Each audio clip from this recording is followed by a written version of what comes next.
Good morning, guys.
Okay, I think it's now a better number. There are about 8 people already in the session. Others will join in.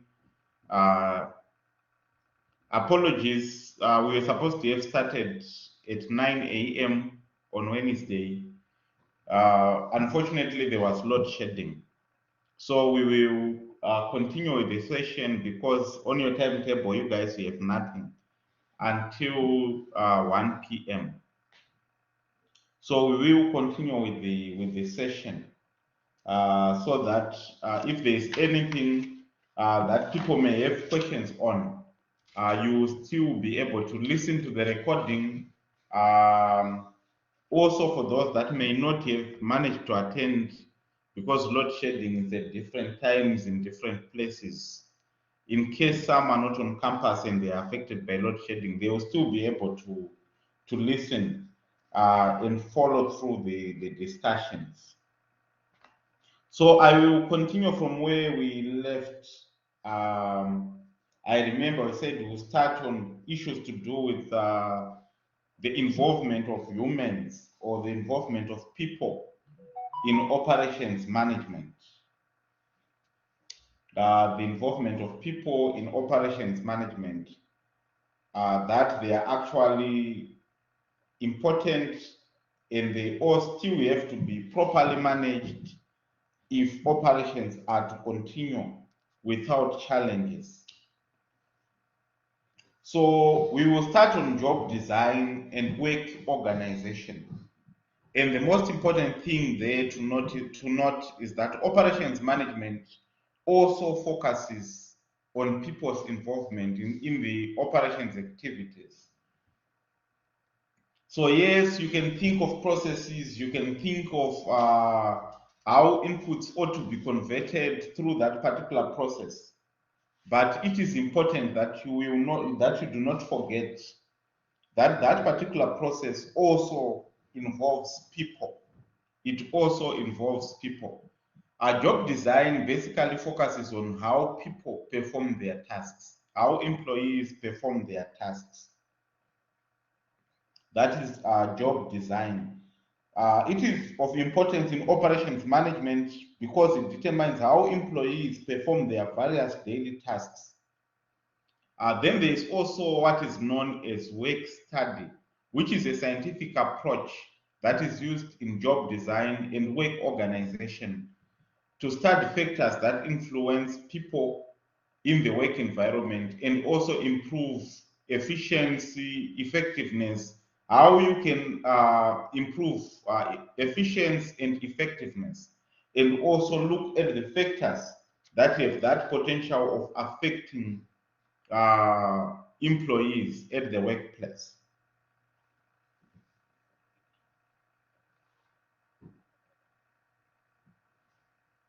Uh, that is a work study.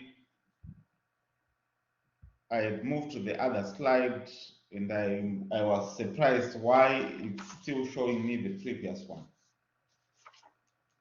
Okay, moving on to work study to look at it sort of in detail. It is also important to realize that there are two work study techniques that you often come across in literature. If you want to read on work study, you will realize that there are two main techniques, one being work measurement and the other one being method study. So method study is basically the development and application of easier and more effective methods to perform tasks and in so doing reduce the costs in the manufacturing process or in the organization. So it's basically trying to come up with more effective methods to perform tasks. In most cases, one with more effective, more easier and more effective methods that will also help to improve on efficiency. Then work measurement basically helps to determine how long it takes a qualified and a trained employee to perform a specific task at a fixed level of performance. So in operations management, we believe that you ought to be in a position to tell how long it should take an employee to complete a certain task. If that employee is qualified, if they have the key competencies, you can actually calculate or determine how long it will take them to perform a certain task. And that will also help you to tell on whether they are performing well or they are underperforming. So that's where all those aspects or issues actually come from. Then moving on to operations, planning and controlling. This is important. Operations planning and controlling focuses on all activities required to put operations process into action on a continuous basis. And in most cases, we focus on the volume, timing, and quality. The volume as in the quantity that is being produced, timing as in the time at which they ought to be produced, and also quality, which we will discuss in detail as to what it is, how it can be measured. So we plan for volume, that is, we plan for the quantities that ought to be produced. We also plan as to when they should be produced and the level of quality that they ought to be in. So reconciling supply of products and services with demand by means of planning and control activities occurs in those three dimensions, volume, timing, as well as quality. So we can say, okay, you produced the right volumes or the right quantities at the right time, but the quality was poor. Or you produced the correct volumes or the correct quantities at the right quality, but now you took too long to produce them. So normally we control in those aspects.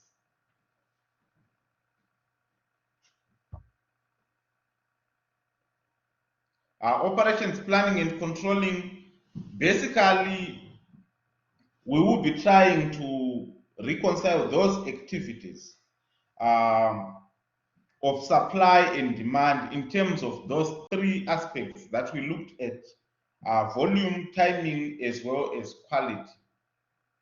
So trying to balance the supply of products, that is the product that we want to offer to the market, we try to reconcile them with the demand in the market. So here also is where that economics reasoning ought to be applied, because there are instances where you can actually be able or in a position to produce more, but demand in the market is low. So what do you do there? What do you do in such circumstances? Do you continue to produce more and incur warehousing costs if you are to keep those products in stock? Remember, there are also costs that come with keeping stock. You will need people to secure them. You need people to ensure that they are safe. They may be stolen. They may lose value. They may go obsolete. There are many such challenges. So there is need to actually control it from an operations perspective before they are even produced. So that's why we're looking at operations planning and controlling. So the same planning that you looked at, the same controlling that you looked at, but now we are applying it to operations management. So we are saying the aspects that you try to actually reconcile in terms of supply and demand in the market, you should reconcile those issues to do with volume that you want to produce, the timing, as well as the quality.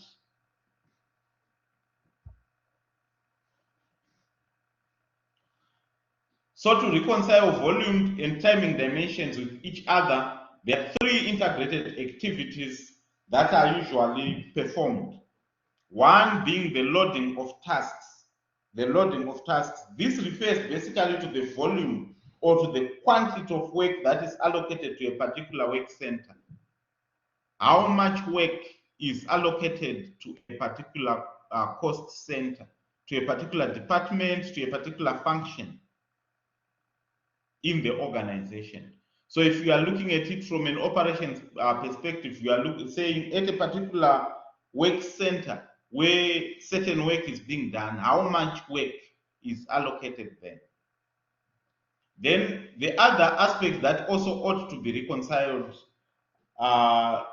deals with sequencing of tasks. Sequencing basically refers to how those tasks are ordered, how they are arranged, or the series that is expected on those tasks. Maybe which task has to be performed first, followed by which task, which will then be followed by which task. So that will be sequencing, and it also has to be planned, it also has to be controlled. Then we also have scheduling of tasks, which speaks to when tasks ought to be performed and when a particular task ought to have been completed. So the scheduling of tasks refers to the use of a detailed roster that indicates when a specific task should start and when it ought to have been completed.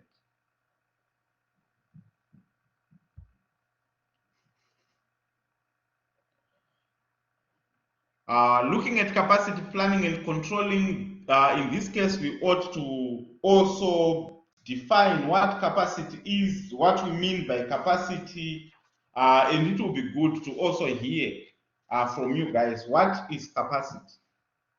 What do you understand by capacity?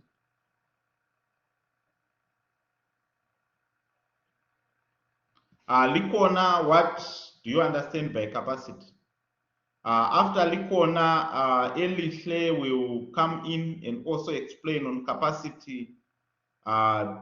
Then maybe Kanyiswa will just add a bit. But we need to hear what you guys think, what you know about capacity. What is capacity in general? What's your understanding?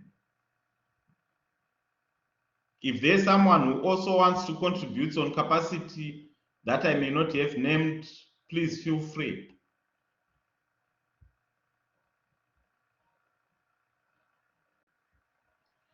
Thank you. Tebokazi who's saying it is the maximum amount of something. It is the maximum amount that something can contain. Yeah, I think we get the sense from there, from that contribution.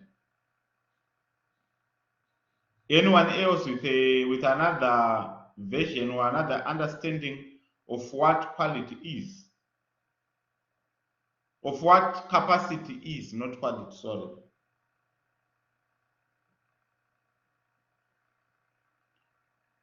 So this is a term that people use almost every day and in any particular setting. And normally it is used to refer to the fixed volume that may be something, if I may use that term, can contain. The quantity that can be held by a particular, it can be a container or something that one person can actually do in a given period of time. That can also be referred to their capacity. But from an operations perspective, it is the maximum level of value-added activity over a period of time that the process can achieve under normal operating circumstances. The maximum level of value-added activity over a period of time that the process can achieve under normal operating circumstances. So if you have a particular transformation process which is transforming your raw materials into output, its capacity will be the maximum quantity that it can produce over a period of time under its normal operating circumstances. The maximum that it can produce, that's the capacity. So we are saying capacity also ought to be controlled.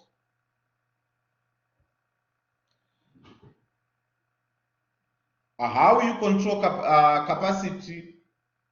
We defined it in terms of quantity as the maximum that can be produced by a given process. So quantitative data on expected demand and the required capacity to satisfy demand must be obtained. So this is the process of actually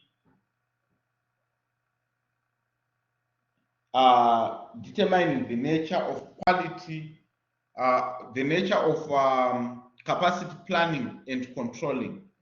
So this is actually the process. So if you want to determine, you ought to determine the quantitative data on expected demand and the required capacity to satisfy that particular demand. You ought to obtain those 3 steps. So the first step will be to determine the total demand and the required capacity. How much units of that particular product are actually needed by the market, and how much units are we able to produce over that particular given period of time. So in some instances, you will realize that as an organization, you are able to meet demand, you are able to produce maybe the actual number that is needed by the market. In some instances, you are able to produce more than what is demanded. And in some instances, you may actually fail to meet demand. That is to say, you produce less than what is needed or what is required by the market.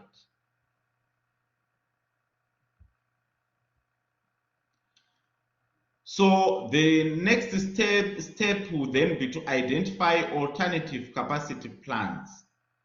So in terms of alternative capacity plans, there are 3 alternative plans that can be followed. One being a level capacity plan. And with a level capacity plan, capacity levels are kept constant and demand fluctuations are ignored. So with this, what we mean is, if we are able to produce, let's say, 50 units over a month, or 50 units in a period of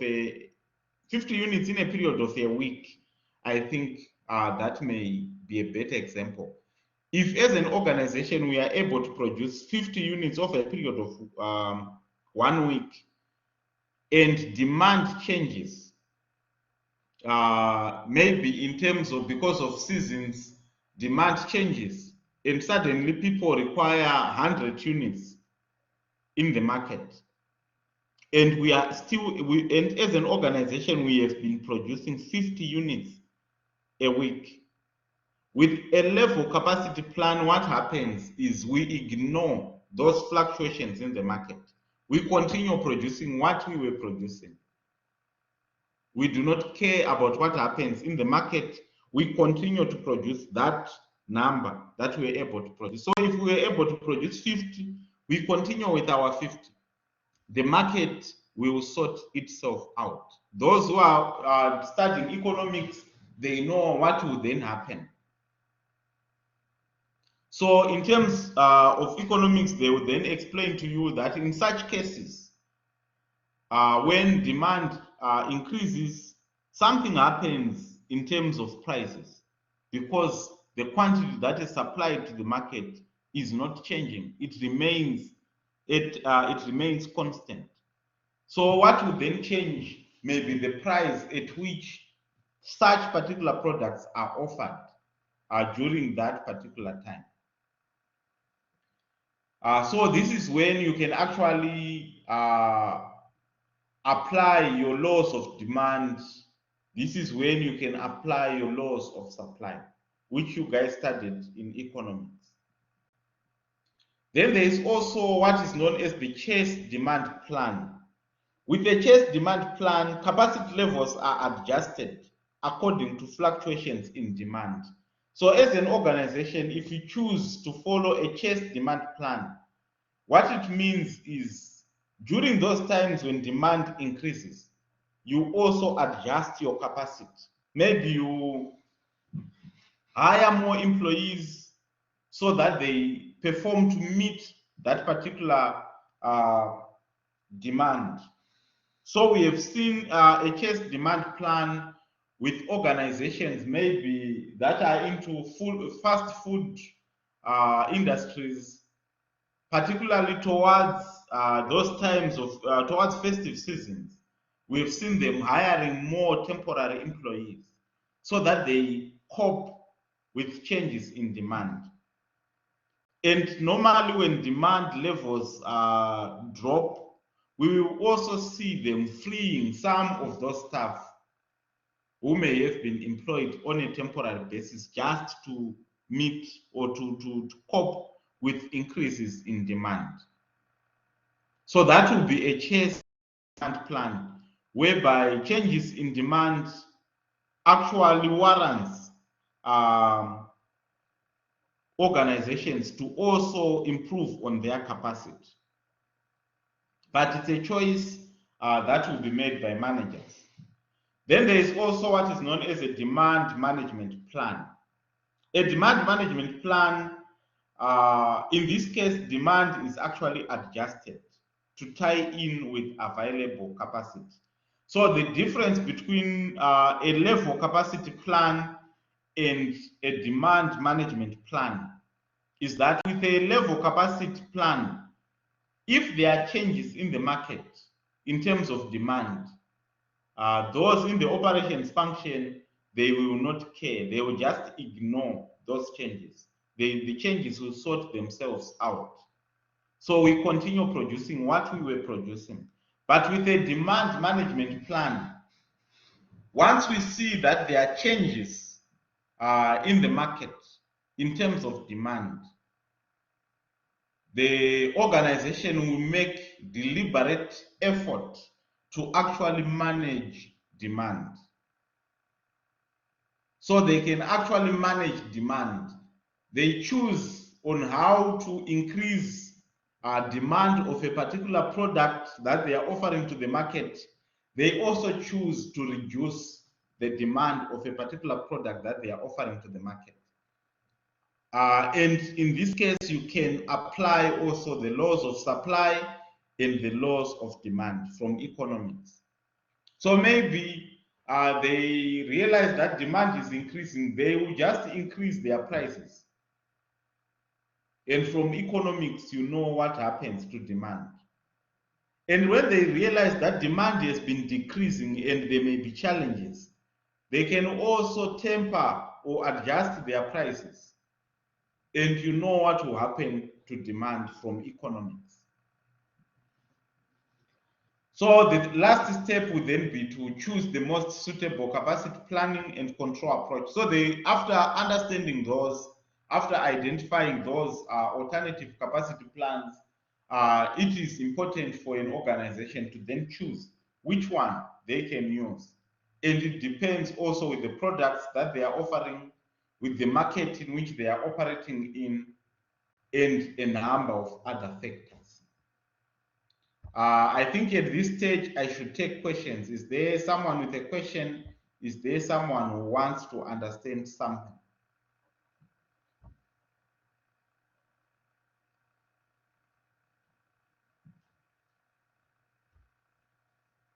Are you still in the session?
Okay, at least I see those that are still in the session.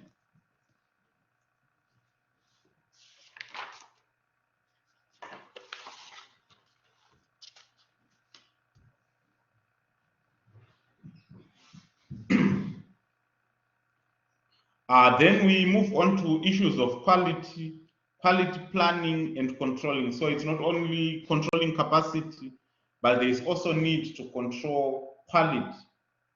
It is one of the main methods of adding value to products and services. But from an operations perspective, it is defined as consistent conformity to customers or clients' expectations. So it's subjective. It depends on the customers actually, because normally they would rate on whether you have satisfied their needs, to what extent have you conformed with their own needs or expectations. There are also different definitions of quality that are used, but each of them depends from the approach from which you actually defining quality. Some define it as the absolute best. Then they say this is of quality. That is to say, this is the absolute best. Some use definitions like something that is flawless. They can define it as something that is of quality. Something that is suitable for purpose for which it was designed. Is it suitable for the purpose for which it was designed? If that is so, they can also say yes, it is of quality. The good value for money, they can also define such products as quality products. Then products that meet a certain measurable characteristics that are stated in literature can also be classified as quality products. But from an operations management perspective, it is defined as consistent conformity to customers' expectations. So it's not basically conforming to customers' expectations, but that conforming to customers' expectations ought to be consistent. It ought to be consistent. Then the difference between expected quality, that is from the side of the customers or clients, and their perceived quality is then known as the performance, as the quality gap.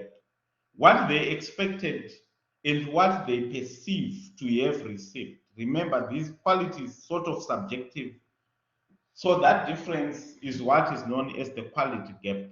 And as operations management or as operations managers with other functional areas in an organization, it is important that they work hard to eliminate that quality gap. So when managing issues of quality, it is important to know the level of quality that customers or clients expect, and the level at which they pitch the quality that you are producing or that you are offering to the market, the quality of products that you are producing or the quality of products that you are offering to the market, so that you try to realize that particular gap between what they perceive to be receiving and what they actually expect. So that if there is anything that you can do as managers, you can then eliminate that gap to a point where what they expect is basically equal to what they perceive to be receiving.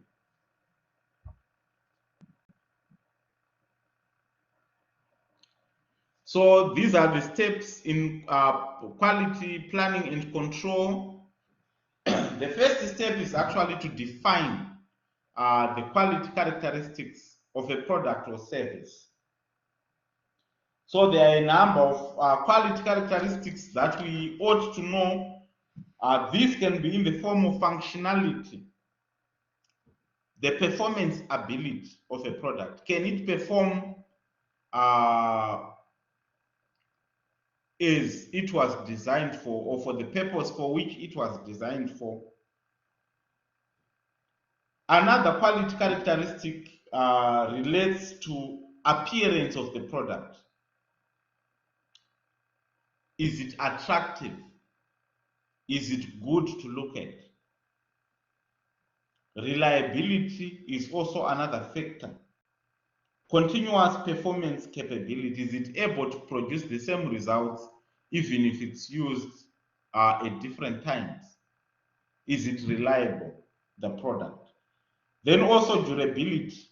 To what extent does it last? How long does it last? Serviceability, can you repair it? Or is a product that cannot be repaired?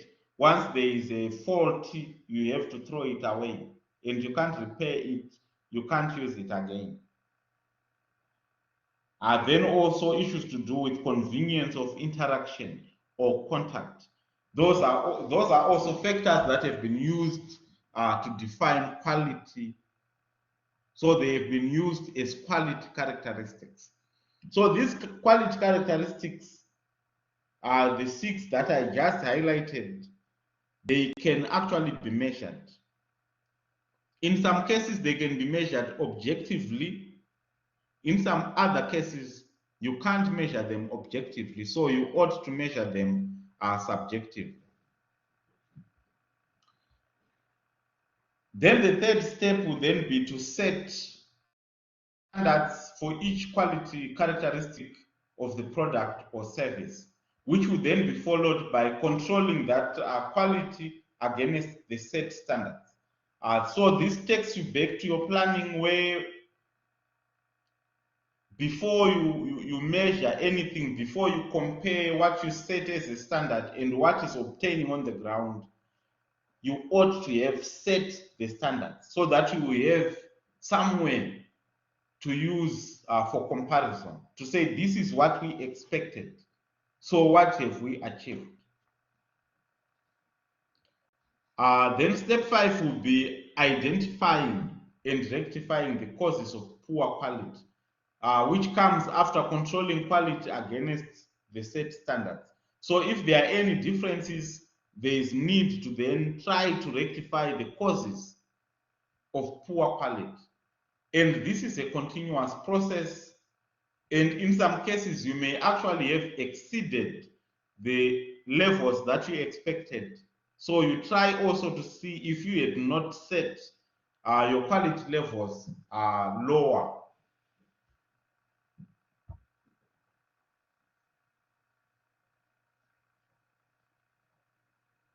Okay, so here we're looking at operational approaches and techniques of improvement.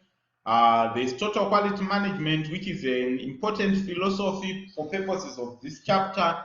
Then there's failure prevention and recovery. And in most cases, no matter how perfect you have planned for your operations process, sometimes there may be failures.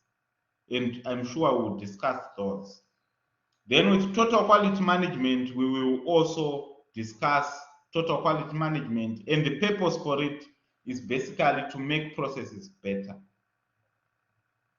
to make your processes better.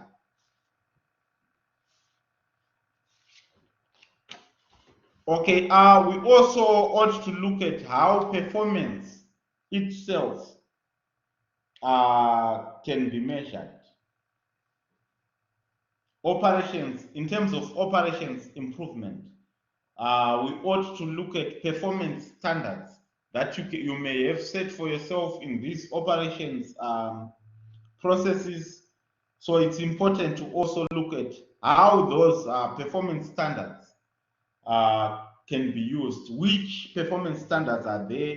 I'm sure from high school, those that did business studies, you know of the 4 kinds of performance standards that are generally used in operations management. We have what are known as historical performance standards, in which case current performance will be compared to a particular business on performance in previous years. Maybe how we are performing now, we will compare it to how we performed last year. So that will be historical performance standards. Then there are also target performance standards. With target performance standards, you compare present performance with your predetermined standards that you may have set for yourself, which indicate an acceptable and reasonable level of performance based on what you have, your capacity, the resources that you have in the organization. Then you can also use competitors' performance standards, where you compare your current performance with that of your competitors, or you choose 1 or 2 of your competitors to see if you are performing better than them or if you are performing worse than them. Then there are also absolute performance standards. In this case, you compare your current performance with the theoretical maximum that is possibly achievable in that particular industry.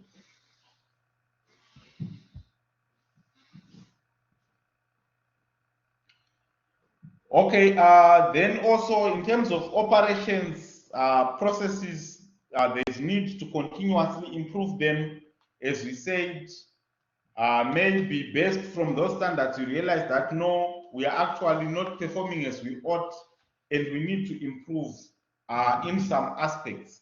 So in terms of improvement, we are saying not all areas that are earmarked for improvement are equally important. Remember the economic principle. Sometimes you realize that you need to improve your operations processes, but you also realize that you do not have resources to improve everything. So not all areas that are earmarked for improvement are equally important. There is need to prioritize. So priorities for improvement need to be determined. And there are 2 divergent approaches, 2 different approaches to improvement that can be followed. So we have what is known as breakthrough improvement And we also have what is known as the Kaizen approach. So with the Kaizen approach, it is also known as continuous improvement. And in this approach, more regular but smaller incremental changes take place in the functioning of the operations process without really bringing the whole operations process to a halt. So without disturbing the normal operations process, some small incremental changes are made. So that is known as the Kaizen approach, where you make smaller changes that are incremental over time in order to enhance performance of the operations process. Then there are also breakthrough improvements. And with breakthrough improvements, dramatic and large-scale changes actually occur, and these may cause some halts or may actually cause operations processes to stop as these changes occur. So those are two divergent approaches or two different approaches, the Kaizen approach and the breakthrough improvement.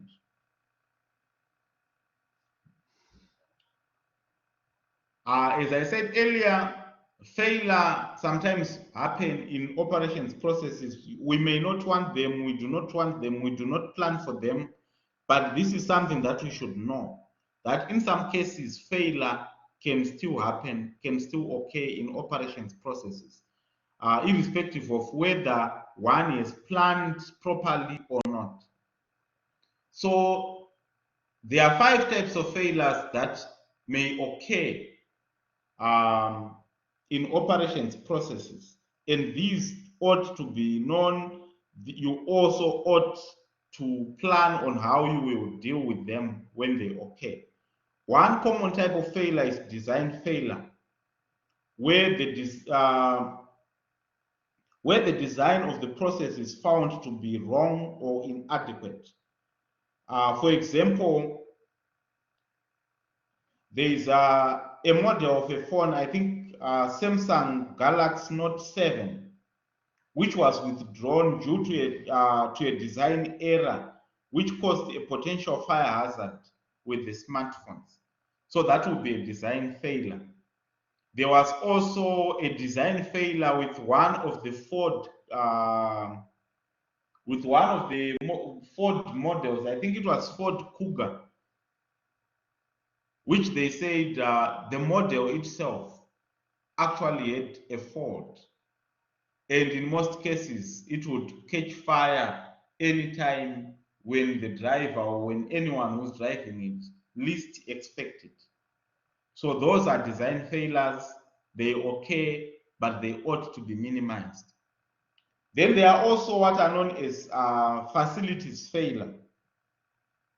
And these occur when one or two or so components of the facility itself, for example, machines actually fail. When machines or equipment breaks, or some of those machines or equipment, when they break, that will be a facility failure. For example, what we are expecting now, the load shedding, is actually as a result of facility failure. When one of the machines or one of the generators just decides to stop working, it will actually result in what is known as a facility failure. Then there is also what is known as staff failure, where you've planned properly for everything. Then maybe your employees decide to wake up on a strike. They do not want to work. And they can even go to an extent of blocking others from getting into your premises. So when failure is attributed to employees, that will also be known as staff failure. Or when your employees fail to perform as they are expected to, that is also known as staff failure. Then there is also what is known as supplier failure, where failure is attributed to suppliers. You have planned everything, you have done everything in your power, as an organization, but your suppliers decide to just not supply you with the raw materials. So you can't produce anything. And if they so wish, they can even go to an extent of not supplying you with the raw materials, and they supply them to your competitors, so that you really feel it and you really suffer from such consequences, or from the consequences of such. Then there is also a customer failure or client failure. Normally, this happens when customers use a product for purposes for which that product was not designed for. One funny example that is normally given is a case of a certain guy who went into a shop and took a white container of body lotion. I will not name the body lotion that was took. Then they paid for the product, went out of the supermarket or of the shop, opened the product, they started eating it, and the next thing they were complaining about a company that was producing bad tasting yogurt. So that would be an example of customer failure, where customers have used the product for purposes for which it was not designed for, and they blame the supplier or they blame the producer, when in actual fact it's them that have used the product for purposes for which it was not designed for. In terms of customer failure, there are lots of other products that people use for purposes for which they were not designed for. And when they suffer consequences or when they suffer side effects, they always blame the producer or the supplier. But in any case, that will be customer failure for as long as they have used the product for purposes for which it was not designed for. Any examples of customer failures, products that you guys have seen other people using, yet they were not really designed for such purposes? Anyone to share an example?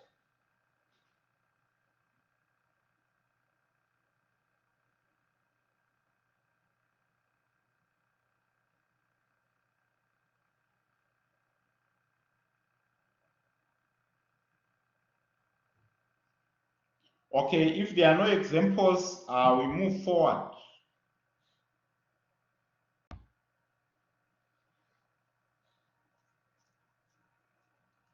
Our operations managers should have mechanisms in place to detect failures before they cause serious effects in the organization. Procedures ought to be put in place to determine the causes of failure, whether it is facility failure, customer failure, employee failure, any type of failure. There ought to be procedures in place to try and determine such causes, and also try to eliminate them or reduce them. How can you prevent them? You ought to have identified them. Then there is also need for recovery procedures and contingency plans that should already have been devised and be put in place to minimize the effects of these failures on customers. Because once they've been a failure, customers normally do not wait. They will look for alternatives. So if you fail to offer them a product or to deliver a service, or to actually offer them a service at a particular time, they can also look for that particular product or service elsewhere. Remember, it's one of their needs to that shorter lead time is actually one of their needs as customers or as clients. Then we also have what is known as total quality management, which is a philosophy,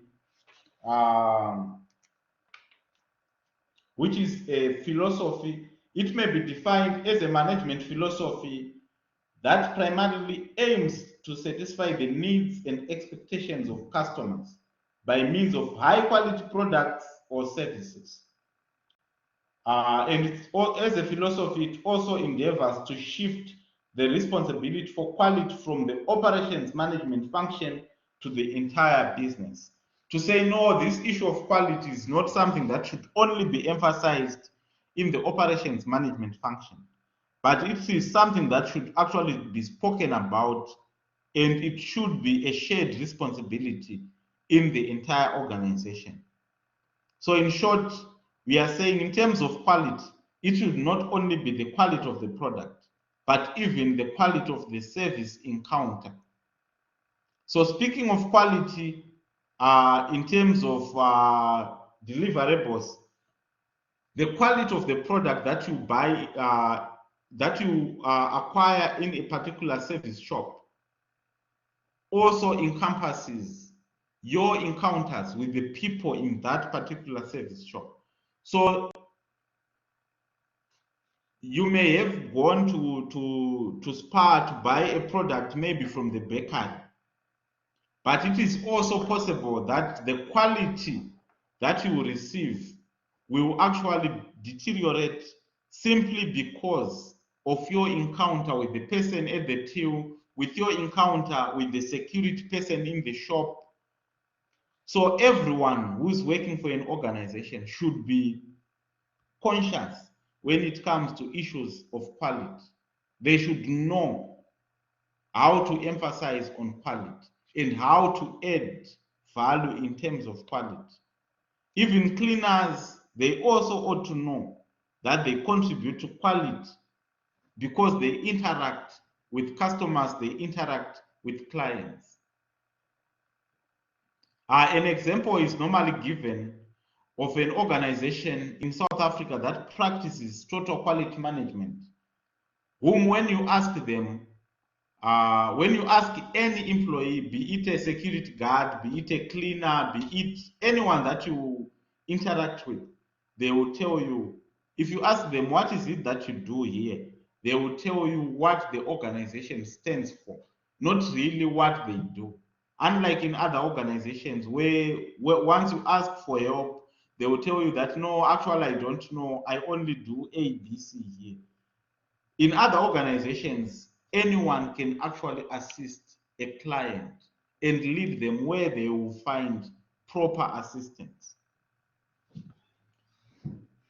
So focal point of total quality management is the underlying processes that occur at each customer and supplier interface. Anyone who comes into contact or interacts with the customer ought to emphasize on quality, and they ought to be conscious of quality as important to the organization. Total quality management is primarily aimed at meeting the needs and expectations of customers, and also covering all parts of the organization regardless of how small they are. You can't say, no, we only emphasize on quality on these aspects, but we can neglect these ones. It doesn't work that way. Making every employee in the business quality conscious, we have spoken about this, and also identifying and accounting for all costs of quality. So where you lose on quality, where there are challenges in terms of quality, there are also costs that are associated with such challenges. It is also associated with doing things right the first time and developing and implementing systems and procedures for quality. It is also associated with establishing a continuous process for improvement so as to eliminate waste, eliminating mistakes, and anything that may cost on quality. Then there are these international quality management systems that you need to familiarize with.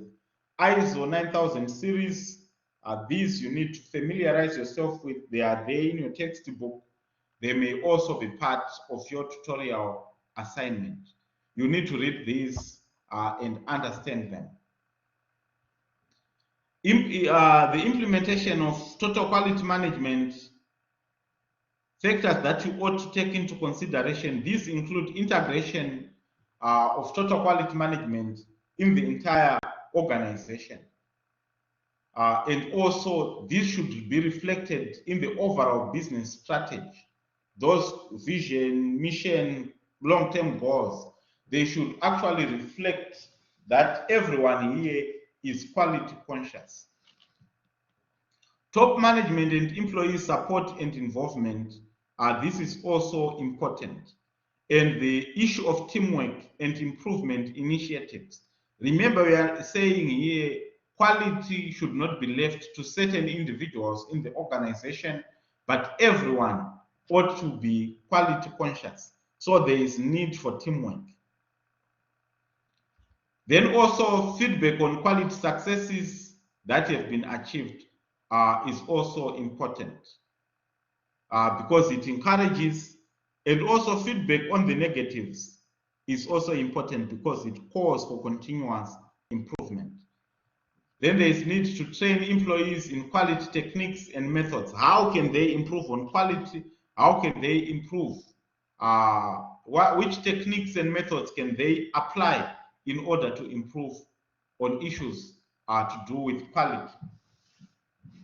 And that is it, unless there's someone with a question, someone wants to ask something so that we all understand and we are all on the same page.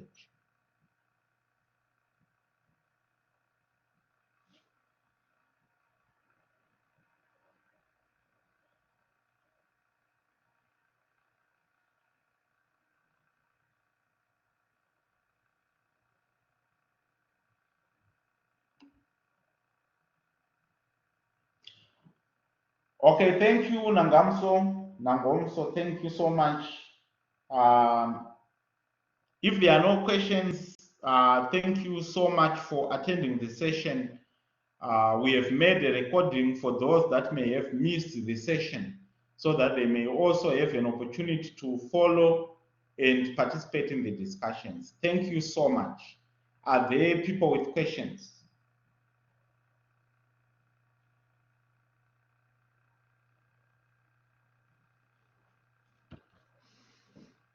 Okay, if there are no questions, thank you once again. I will see you tomorrow at 11 a.m. I hope there won't be load shedding then.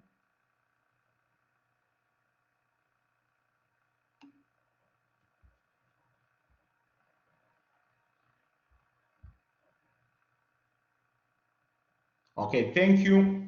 I will be stopping the recording and I will also be leaving the session.